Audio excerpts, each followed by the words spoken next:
نحمده ونصلي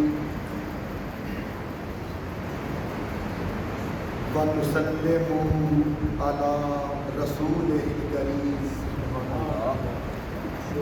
أما بعد فأعوذ بالله من الشيطان الرجيم بسم الله الرحمن الرحيم إنا فتحنا لك فتحا مبينا صدق الله العظيم وبلغنا رسوله النبي الكريم الأمين.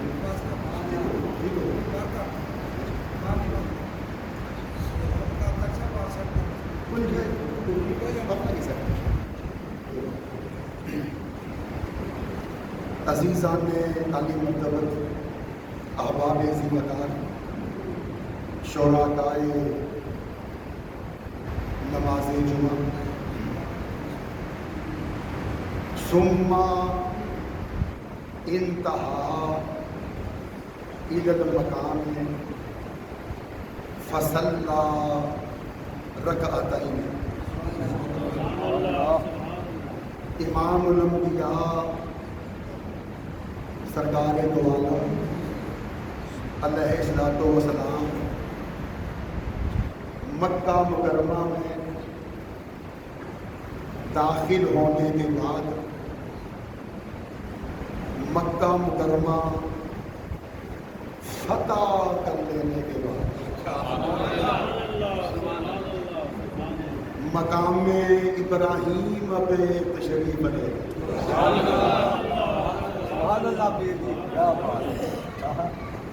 اور آقا نے مقام ابراہیم پہ 2 نفل شکرانے کے ادا کیے.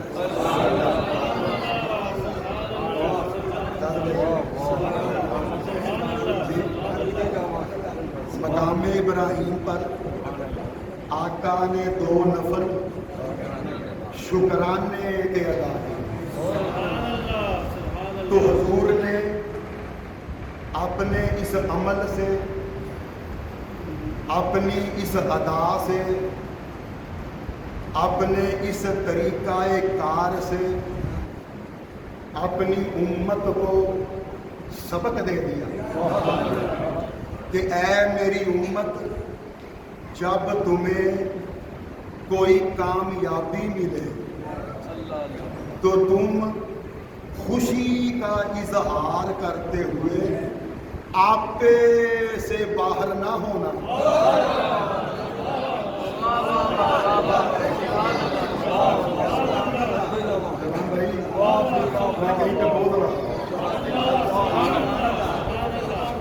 جی حضور نے مقام ابراہیم پہ فتح مکہ کے بعد 2 نفل شکرانے کے ادا کر کے اپنی امت کو سبق دے دیا. اس ادا سے، اپنے اس طریقہ کار سے امت کو سمجھا دیا کہ میری امت، جب تمہیں کوئی کامیابی ملے تو خوشی کا اظہار کرتے ہوئے آپے سے باہر نہ ہونا،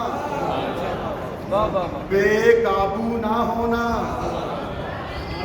محفل موسیقی نہ سجانا، ناچ گانے کی بزم آراستہ نہ کرنا، شراب و خمار کا انتظام نہ کرنا، نشہ آور اشیاء استعمال نہ کرنا، شریعت کے خلاف کوئی کام نہ کرنا، شریعت کے خلاف کوئی کام نہ کرنا. جب تمہیں کوئی کامیابی ملے تو میری امت، تم تکبر سے جشن فتح نہ منانا، بلکہ عاجزی سے سجدہ شکر بجا لانا.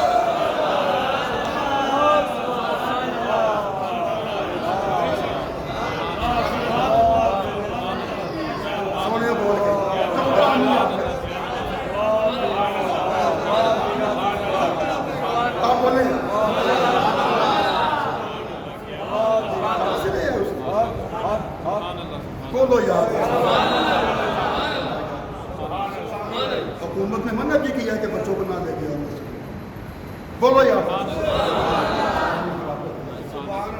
سبحان اللہ جملہ سنیے یار اے میری امت جب تمہیں کوئی کامیابی ملے تو تم تکبر سے جشن فتح نہ منانا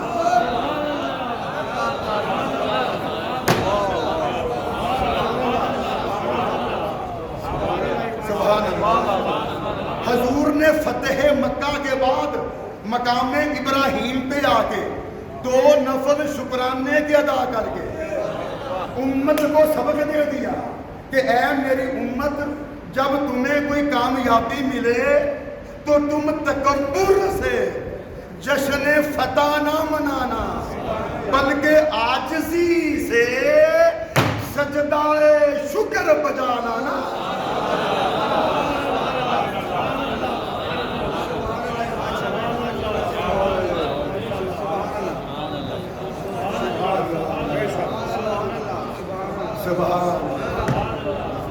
اچھا میرے عزیزو یہاں ایک سوال پیدا ہوگا وہ یہ کہ حضور نے 2 نفل پڑھنے تھے مقام ابراہیم پہ آ کے کیوں پڑھے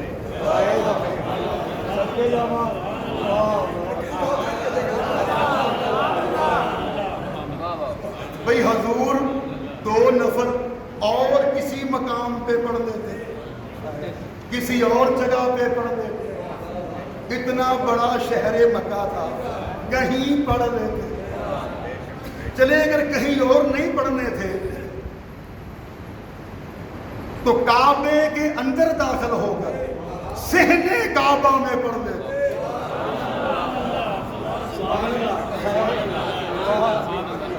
مگر حضور نے اور کہیں نفل پڑھنے کی بجائے مقام ابراہیم پہ آ کے وہاں 2 نفل ادا کیے کیوں تو عزیزو اس سوال کا جواب یہ ہے حضور نے اس لیے مقام ابراہیم کے سامنے کھڑے ہو کر 2 نفل شکرانے کے ادا کیے کیونکہ ابراہیم علیہ السلام حضور کے دادا ہیں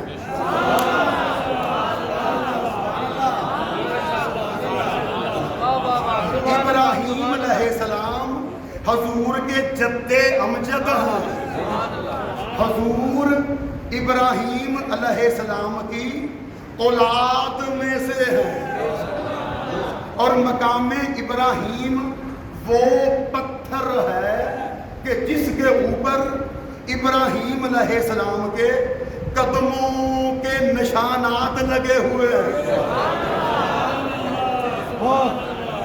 یعنی مقام ابراہیم ابراہیم علیہ السلام کی یادگار ہے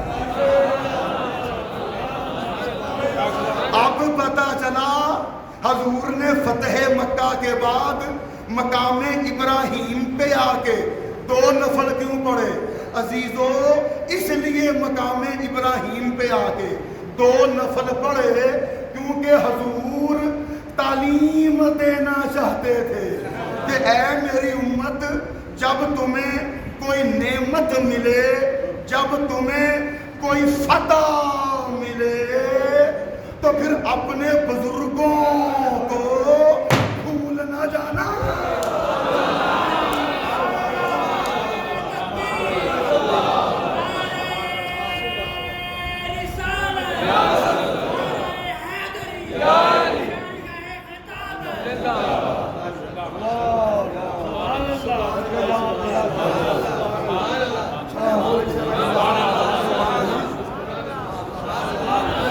حضور اپنی امت کو تعلیم دے رہے ہیں امت کو پیغام دے رہے ہیں کہ میری امت جب تمہیں کوئی نعمت ملے جب تمہیں کوئی فتح ملے تو پھر اپنے بزرگوں کو بھول نہ جانا کوئی فتح ملے تو اپنے بزرگوں کو اگر وہ زندہ ہوں تو زیارت کے لیے جاؤ. اگر تمہارے بزرگ زندہ ہیں تو ان کی زیارت کے لیے جاؤ، کیونکہ ہو سکتا ہے کہ تمہیں یہ فتح ان کی دعا کے وسیلے سے ملی.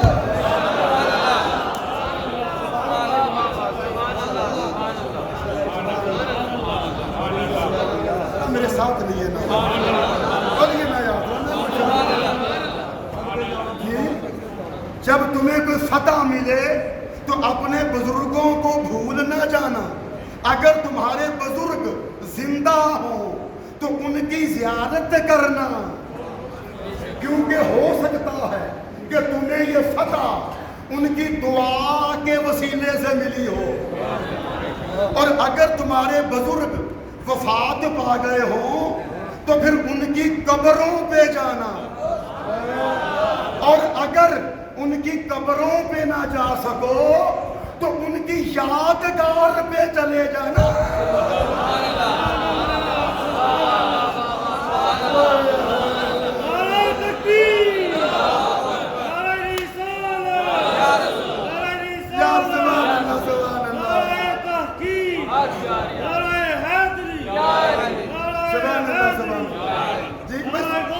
دوبارہ سنیے، جب تمہیں کوئی فتح ملے اور تمہارے بزرگ زندہ ہوں تو پھر ان کی زیارت کرنا، کیونکہ ہو سکتا ہے کہ تمہیں یہ فتح ان کی دعا کے وسیلے سے ملی ہو.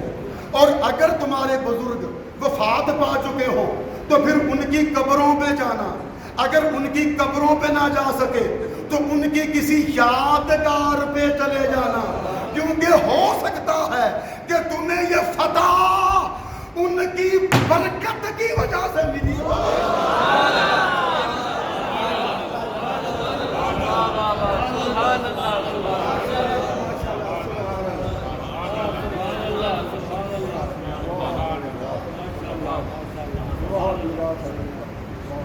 چلیں اب میں ایک اور زاویہ نگاہ آپ کے سامنے پیش کرتا ہوں.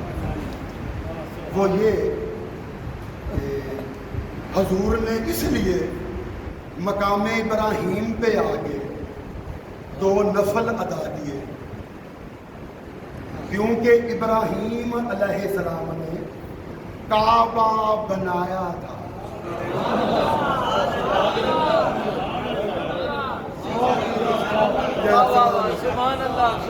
یہ جملہ سن لیں، اس کے بعد آپ کی مرضی پہ جو چاہے وہ میرے ساتھ سلوک کر لیں. حضور نے اس لیے مقام ابراہیم پہ آ کے فتح مکہ والے دن 2 نفل ادا کیے کیونکہ ابراہیم علیہ السلام نے کعبہ بنایا تھا. یعنی کعبہ ابراہیم علیہ السلام کی نشانی ہے.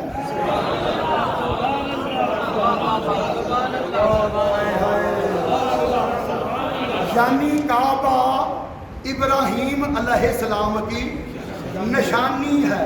تو حضور نے اس لیے فتح مکہ والے دن مقام ابراہیم پہ آ کے 2 نفل ادا کیے تاکہ بتا سکیں کہ نیک اولاد وہ ہوتی ہے، سعادت مند اولاد وہ ہوتی ہے، لائق اولاد وہ ہوتی ہے، قابل فخر اولاد وہ ہوتی ہے جو اپنے بزرگوں کی نشانی کی حفاظت کرتی ہے.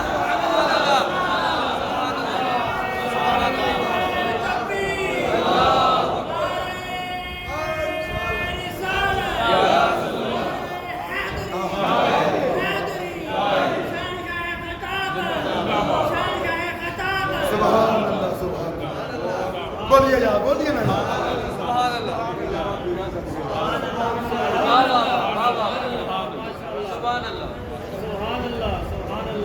سبحان اللہ. تو جو ہے دوست بولیے یار، تو جو ہے تو بولو یار. بولو یار، تمہیں تو نہیں بولنا. سبحان اللہ.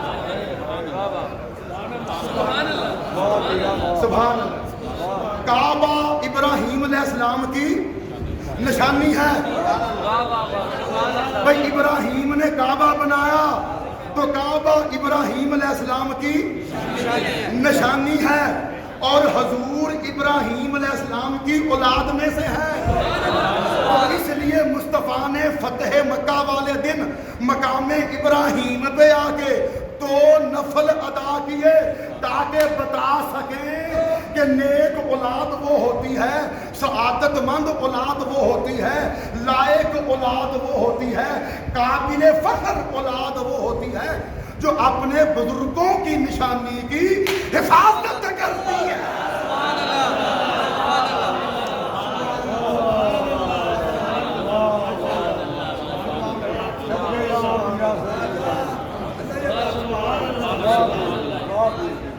نہیں, اب ایک اور وجہ سے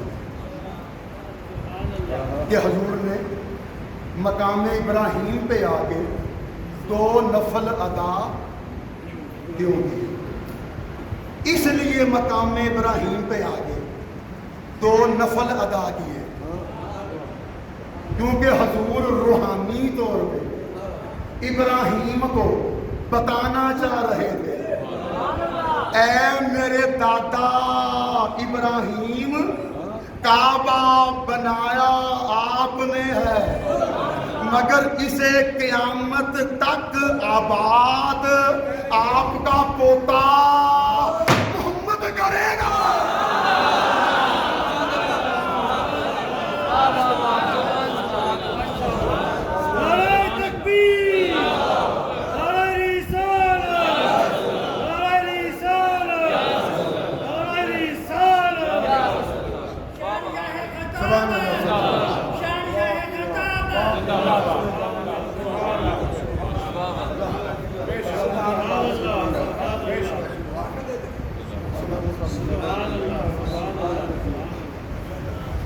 ثم انصرف الى زمزم فنازع له العباس دلوه فشرب منه وتوضا. مقام ابراہیم پہ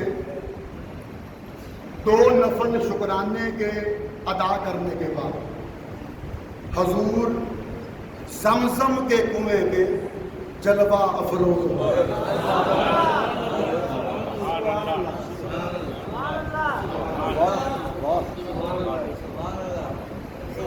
تو حضور کے چچا حضرت عباس رضی اللہ تعالیٰ عنہ نے زمزم کے کنویں میں ڈول ڈالا.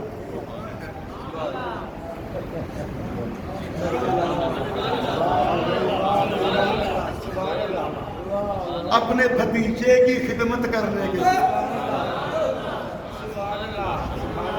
مگر حقیقت یہ ہے کہ حضرت عباس نے کلمہ پڑھنے کے بعد نہ کبھی حضور کو اپنا بھتیجا کہا تھا, نہ کبھی اپنے آپ کو حضور کا چچا کہا تھا. جب بھی حضور کا نام لیتے آقا کہہ کے لیتے, اپنا تعارف کرواتے تو مصطفیٰ کا غلام کہہ کے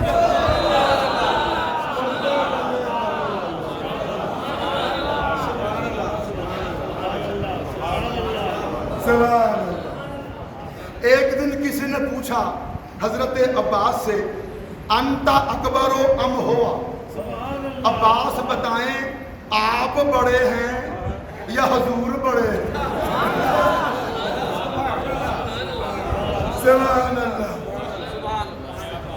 انتا اکبر و ام ہوا, عباس آپ بتائیں آپ بڑے ہیں یا حضور بڑے ہیں؟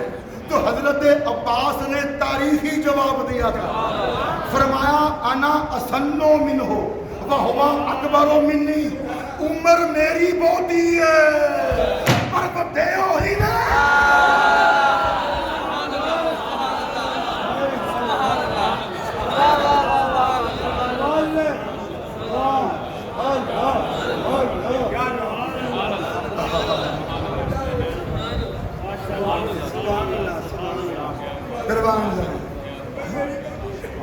عمر میری بوتی ہے پر وڈے ہوئی وڈے ہوئی.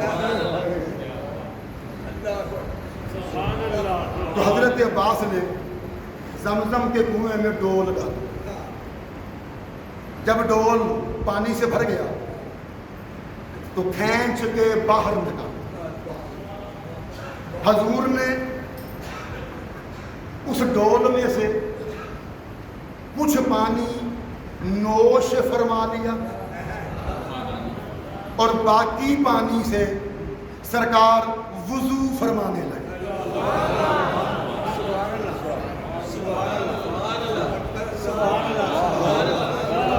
کچھ پانی پی لیا اور باقی پانی سے وضو کرنے لگے. والمسلمون یبتدرون وضوءہم ویصبون وجوہہم. حضور وضو کرنے لگے تو صحابہ حضور کے وضو کے پانی پہ ٹوٹ پڑے اور مصطفیٰ کے وضو کا پانی زمین پہ گرنے سے پہلے اپنے ہاتھوں پہ اٹھا کے اپنے چہروں پہ ملنے لگے.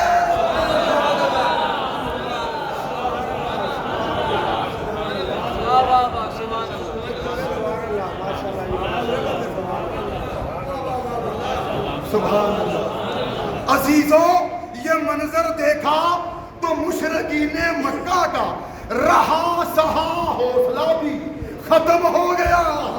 وہ ایک دوسرے کو کہنے لگے ان صحابہ کو دیکھو, محمد کے غلاموں کو دیکھو جو اپنے آقا کے وضو کا پانی زمین پہ گرنے نہیں دیتے, یہ بھلا اس کا لہو زمین پہ گرنے دیتے.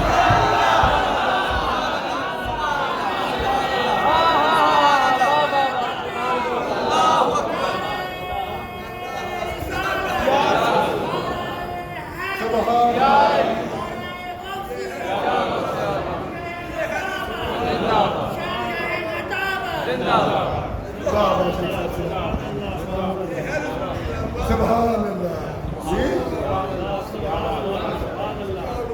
جن کی نگاہ میں اپنے آقا کے وضو کے پانی کی اتنی اہمیت ہے, ان کی نگاہ میں آقا کے خون کی کتنی قدر ہوگی.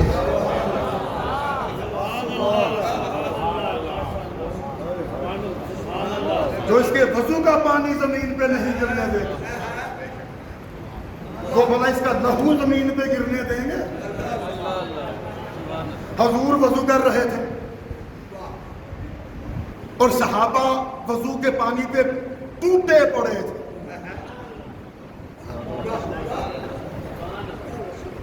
ایک دوسرے کو دھکے دے رہے تھے, ایک دوسرے کو پرے ہٹا رہے تھے.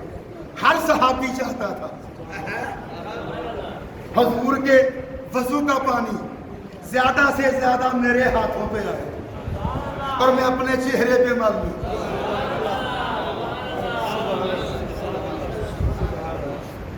والمشرکون ینظرون ویعجبون ویقولون ما رأینا ملکا قط ابلغ من ھذا ولا سمعنا.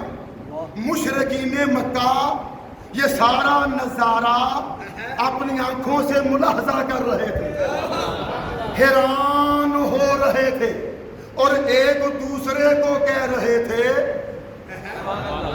ہم نے نہ کبھی دیکھا نہ کبھی سنا دنیا کے کسی بادشاہ کی رعایا اپنے بادشاہ کا اتنا ادب نہیں کرتی جتنا ادب محمد کے صحابہ اپنے آقا کا کرتے.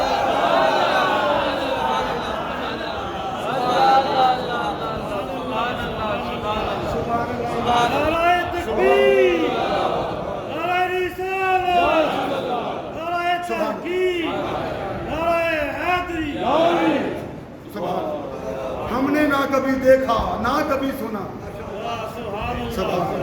دنیا کے کسی بادشاہ کی رعایا اپنے بادشاہ کا اتنا ادب نہیں کرتی جتنا ادب محمد کے غلام اپنے آقا کا کرتے ہیں. جتنا ادب محمد کے غلام اپنے آقا کا کرتے ہیں. کیا سمجھے آپ؟ مشرکین مکہ کے اس قول سے پتہ چل گیا کہ مشرکین مکہ بھی تسلیم کرتے تھے کہ صحابہ دنیا میں سب سے زیادہ ادب اپنے آقا کا کرتے ہیں.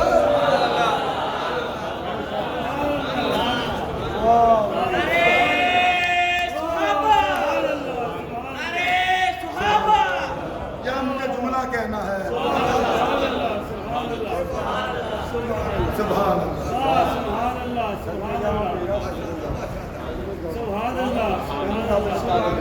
پتہ چل گیا کہ مشرکین مکہ بھی تسلیم کرتے تھے کہ صحابہ دنیا میں سب سے زیادہ ادب اپنے آقا کا کرتے ہیں.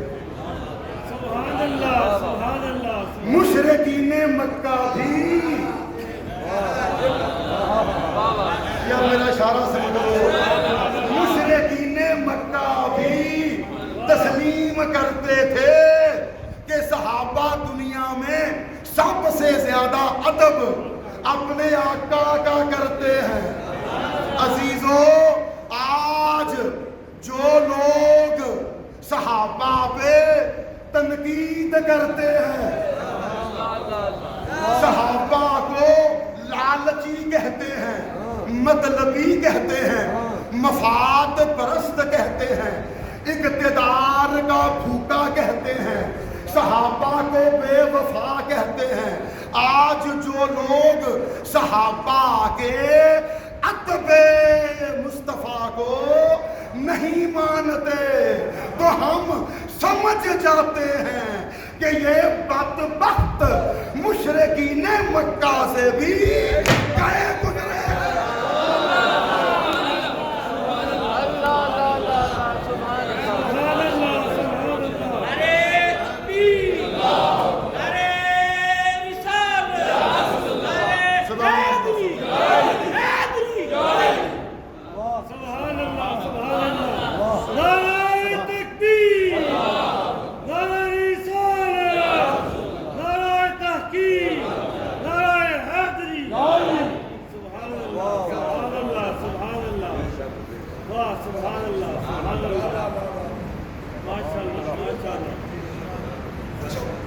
بعض لوگ ہمیں کہتے ہیں سنیوں حضور کا میلاد قرآن سے ثابت کرو.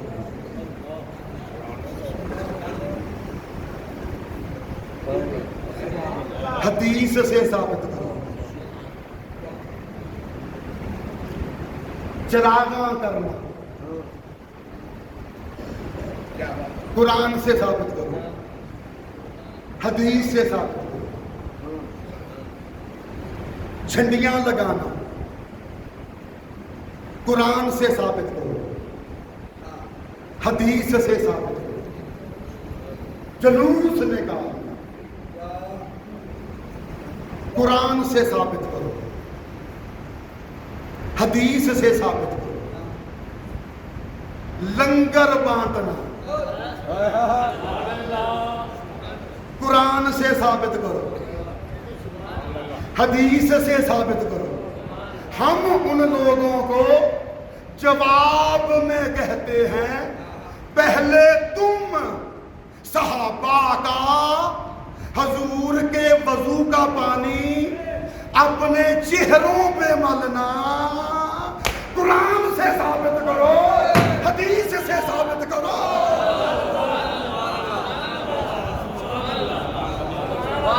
سبحان اللہ سبحان اللہ سبحان اللہ. اگر سمجھے ہیں تو بولیے سبحان اللہ. ہمیں کہتے ہو حضور کا میلاد قرآن سے ثابت کرو، حدیث سے ثابت کرو.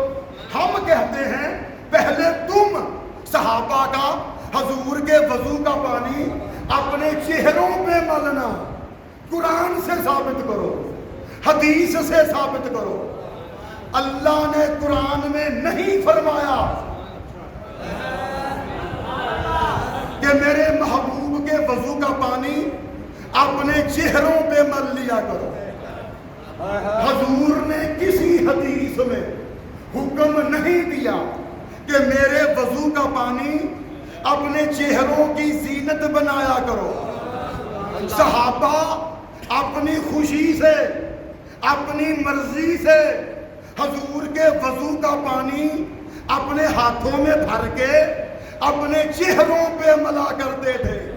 تو صحابہ کے اس فعل سے ثابت ہو گیا، نتیجہ نکلا، فیصلہ ہو گیا کہ کسی کام کا حکم نہ قرآن سے ثابت ہو نہ حدیث سے ثابت ہو، مگر اس کام کے کرنے سے مصطفیٰ کی محبت کا اظہار ہوتا ہے، تو اس کام کا کرنا جائز ہوتا ہے۔ واہ واہ واہ، سبحان اللہ، سبحان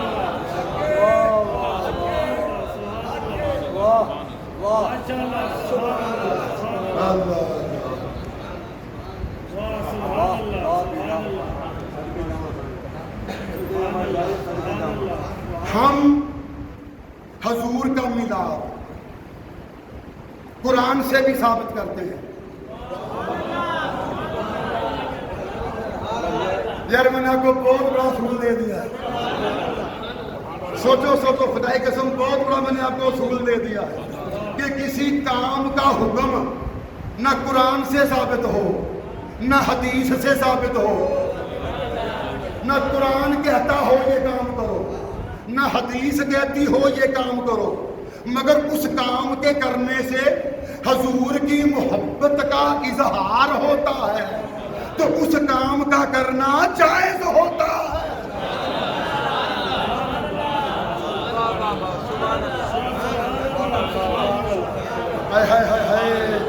بولیے نا یارو ذرا جی۔ پھر قرآن کی دلیل نہ دیکھو، حدیث کی دلیل نہ دیکھو، بلکہ پھر محبت مصطفیٰ خود سب سے بڑی دلیل بن جاتی ہے۔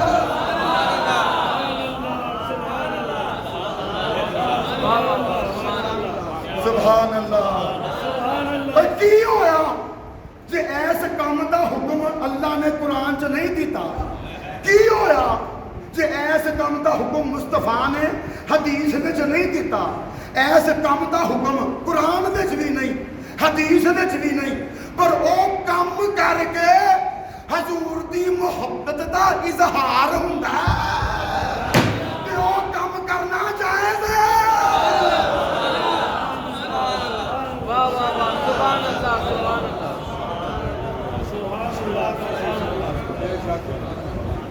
اللہ اکبر۔ دیکھو میرے عزیزو، ہم سرکار کا میلاد قرآن سے بھی ثابت کرتے ہیں، حدیث سے بھی ثابت کرتے ہیں، اور اگر بالفرض محال ہم حضور کا میلاد قرآن سے ثابت نہ کر سکتے، حدیث سے ثابت نہ کر سکتے، ہم تب بھی سرکار کا میلاد مناتے، ہم تب بھی چراغاں کرتے، ہم تب بھی جھنڈیاں لگاتے، ہم تب بھی جلوس نکالتے، ہم تب بھی لنگر بانٹتے، اس لیے کہ جس کام کے کرنے سے حضور کی محبت کا اظہار ہوتا ہے وہ کام کرنا جائز ہوتا ہے۔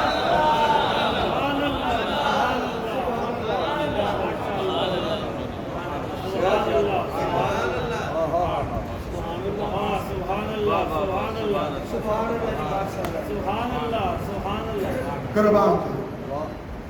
اچھا اب آقا نے مکہ مکرمہ فتح کر لیا، مکہ مکرمہ فتح کر لیا، انصار مدینہ گھبرا گئے،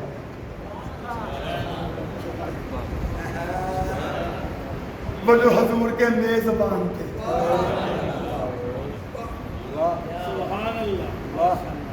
جو مدینہ منورہ میں حضور کی خدمت کر رہے تھے، جنہوں نے سرکار کی خاطر اپنے بچے قربان کر دیے، اپنی جانیں لٹا دی تھی، وہ انصار مدینہ گھبرا گئے، ان کے رنگ اڑ گئے،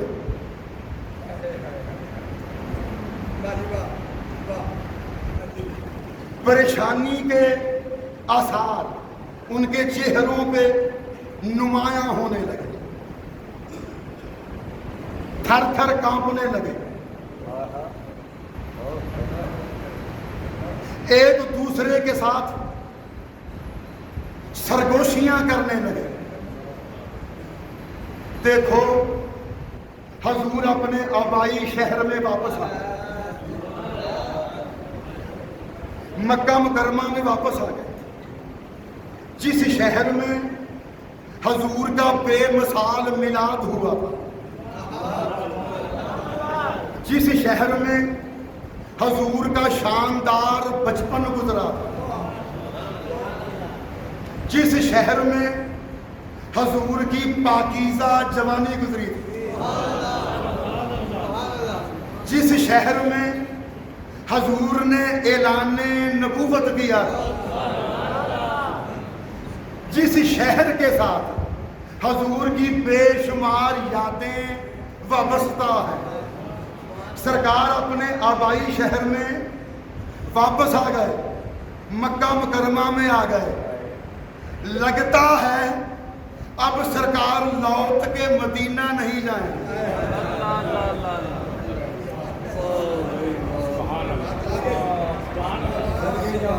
اب اگر حضور لوٹ کے مدینہ نہ گئے تو ہمارا کیا بنے گا؟ ہم تو حضور کے اس قدر عادی ہو چکے ہیں کہ اب مصطفیٰ کے بغیر ہم جینے کا تصور بھی نہیں کر سکتے، ہم تو جیتے جی مر جائیں گے اگر حضور لوٹ کے مدینہ نہ گئے۔ انصار مدینہ آپس میں یہ سرگوشیاں کر رہے تھے، حضور نے انہیں بلا لیا، فرمایا آجو سارے اکٹھے ہو کے میرے پاس۔ انصار مدینہ جمع ہو کے سرکار کی بارگاہ میں حاضر ہو گئے۔ حضور نے فرمایا انصار مدینہ تم آپس میں یہ سرگوشیاں کر رہے ہو کہ میں اپنے آبائی شہر میں واپس آ گیا ہوں، اب پتہ نہیں لوٹ کے مدینہ جاؤں یا نہ جاؤں۔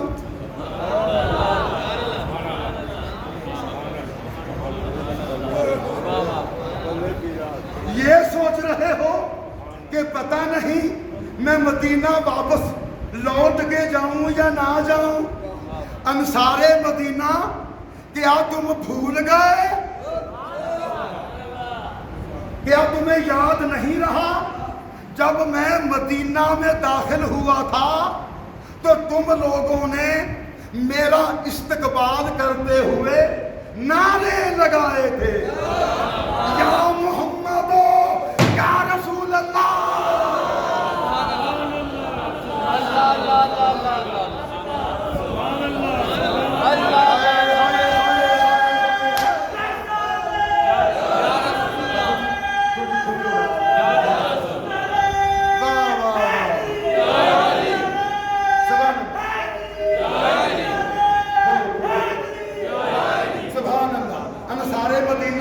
کیوں فکر کر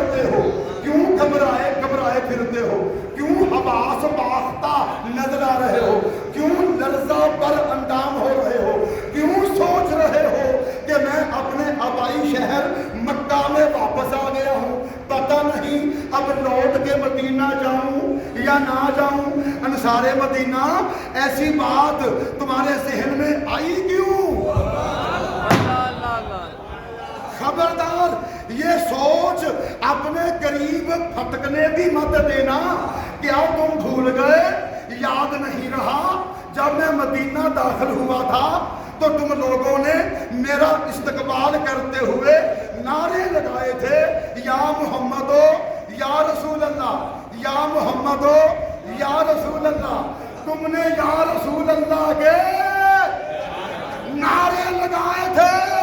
انصار مدینہ کان کھول کے سن لو، آج میں مکہ چھوڑ سکتا ہوں، کعبہ چھوڑ سکتا ہوں، حجر اسود چھوڑ سکتا ہوں، حتیم چھوڑ سکتا ہوں، ملتزم چھوڑ سکتا ہوں، مقام ابراہیم چھوڑ سکتا ہوں، آب زمزم چھوڑ سکتا ہوں، صفا و مروہ کی پہاڑیاں چھوڑ سکتا ہوں، وہ غار حرا جہاں مجھ پہ سب سے پہلی وحی آئی تھی، میں غار حرا بھی چھوڑ سکتا ہوں، مینا چھوڑ سکتا ہوں، مزدلفہ چھوڑ سکتا ہوں، عرفات چھوڑ سکتا ہوں، میں سب کچھ چھوڑ سکتا ہوں. مگر جنہوں نے یا رسول اللہ کے نعرے لگائے انہیں نہیں چھوڑ سکتا.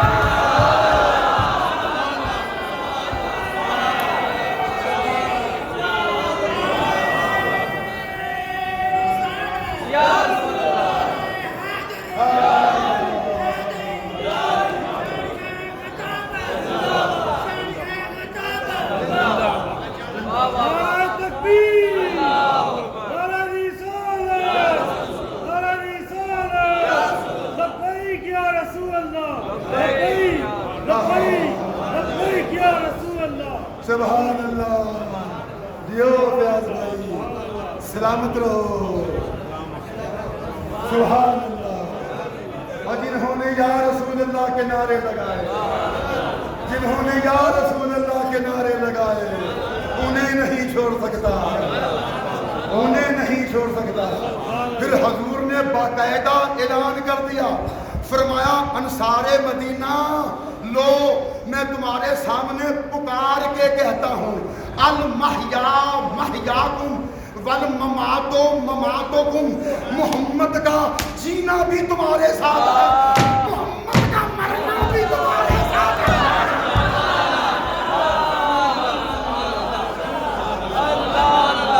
مدینہ والو جیئیں گے تو کتھے جیئیں گے، مریں گے تو کتھے مریں گے.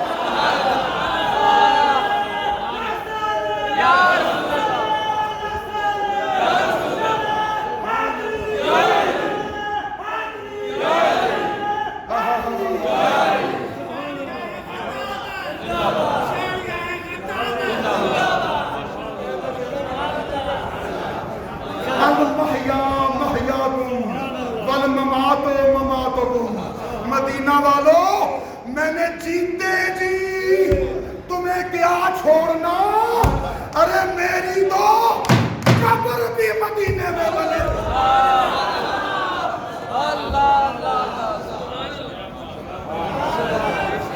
میں قربان جاؤں، موت بھی قبول ہے سبحان اللہ. تو زندگی جیتے جی مدینہ والو میں نے جیتے جی تمہیں کیا چھوڑنا، میری تو قبر بھی مدینے میں بنے گی، اور قیامت تک کے لیے میری قبر مدینے والوں کی وفا کا ثبوت بنی رہے گی.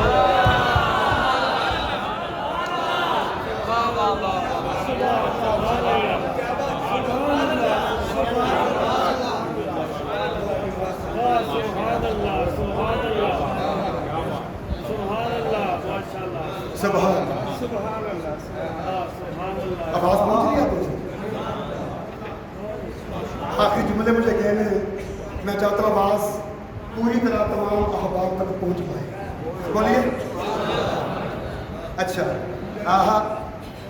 اب فاتح مکہ بڑی شان کے ساتھ کعبہ کے دروازے کے ساتھ پشت لگائے کھڑا ہے.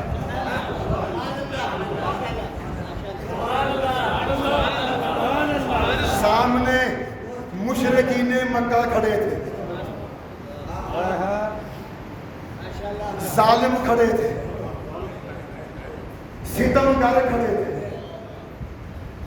پتھر مارنے والے کھڑے تھے، گالیاں دینے والے کھڑے تھے، راستے میں کانٹے بچھانے والے کھڑے تھے، ٹھٹھا کرنے والے کھڑے تھے، مذاق اڑانے والے کھڑے تھے، تالیاں بجانے والے کھڑے تھے،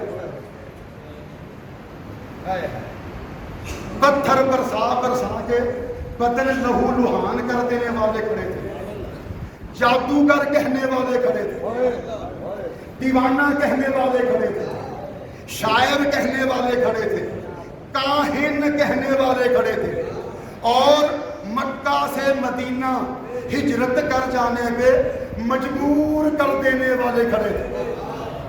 سب سوچ رہے تھے پتہ نہیں آج محمد ہمارے ساتھ کیا سلوک کر رہے ہیں. سب مجرموں کی طرح میرے آقا کے سامنے کھڑے تھے، سب لائن حاضر تھے، اور مصطفیٰ جج کی طرح، قاضی کی طرح، فیصلہ کرنے والے کی طرح کعبے کے دروازے کے ساتھ پشت لگائے کھڑا تھا.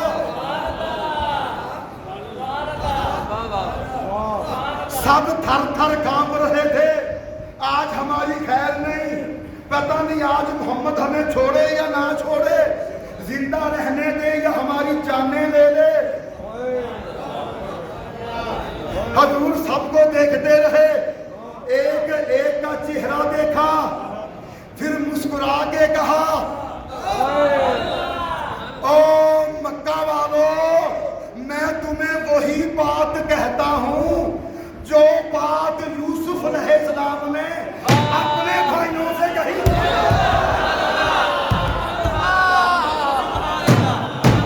لا تثریب علیکم اليوم اذهبوا فانتم الطلقاء، آج تم پر کوئی سختی نہیں کی جائے گی، چلے جاؤ، تم سب آزاد ہو.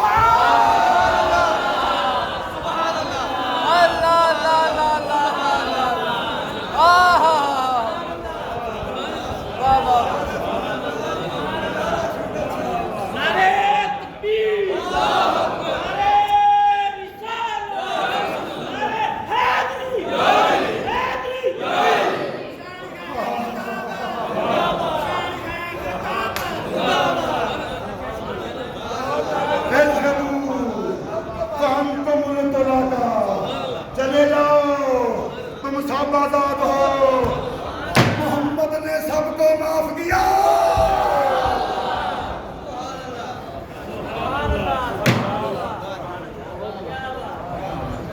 کسی سے بدلہ نہیں لوں گا، کسی سے انتقام نہیں لوں گا، کسی پہ ہاتھ نہیں اٹھاؤں گا، کسی کو اس کا ظلم یاد بھی نہیں کراؤں گا. چلے جاؤ، تم سب آزاد ہو. خدا کی قسم لوگو، مکہ والوں نے مصطفیٰ کی یہ رحم دلی دیکھی، لاجبالی دیکھی، بندہ پروری دیکھی، انسان نوازی دیکھی، اعلیٰ ظرفی دیکھی. مکہ والوں نے مصطفیٰ کی رحمت للعالمینی دیکھی.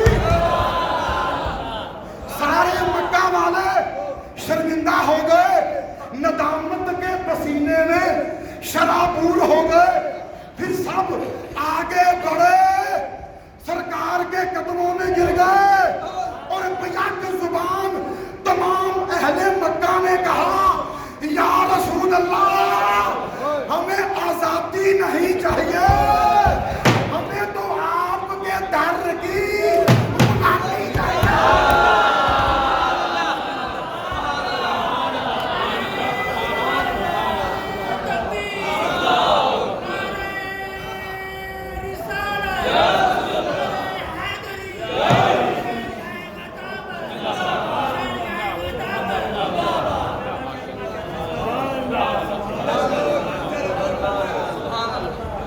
سبحان اللہ سبحان سبحان